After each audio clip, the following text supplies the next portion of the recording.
జాగ్రత్తగా వినండి. ఆదాము నుండి అబ్రహాం వరకు 2000 సంవత్సరాలు, అబ్రహాము నుండి యేసుక్రీస్తు యొక్క జన్మ వరకు 2000 సంవత్సరాలు, యేసుక్రీస్తు యొక్క జన్మ నుంచి నేటి వరకు 2000 సంవత్సరాలు. మొత్తం కలిపి 2+2+2 మొత్తం వినండి 6000 సంవత్సరాలు. బైబిల్ సెలవిస్తుంది, పేతురు రాసిన పత్రిక 3వ అధ్యాయము మనం చదివినటువంటి 8వ వచనంలో ఏముంది? దేవుడి దృష్టిలో ఒక దినము ఏమిటట? 1000 సంవత్సరాలు. ఇప్పుడు 6000 సంవత్సరాలు ఈక్వల్ టు దేవునికి దృష్టిలో ఎన్ని దినాలు చెప్పండి? 6 దినాలు. 6 దినాలు ముగిసిపోయినాయి అనుకోండి. దేవుడు 7వ రోజున పని చేశాడా? పని చేయలే. 7వ రోజు ఏమిటట? విశ్రాంతి. అనగా ఎన్ని సంవత్సరాలు గడిచిపోయినాయి?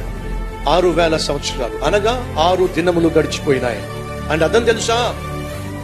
6 రోజులు గడిచిపోయినాయి. టైం ఎంత అయిందో తెలుసా మీకు? 11 గంటల 59 నిమిషాల 59వ సెకండ్ మీద సెకండ్ ముళ్ళుంది.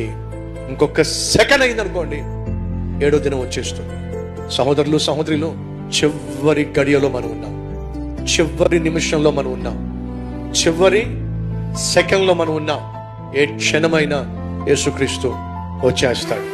కాబట్టి మనం సిద్ధంగా ఉండాలి. ఈ వాస్తవాన్ని మర్చిపోవద్దు.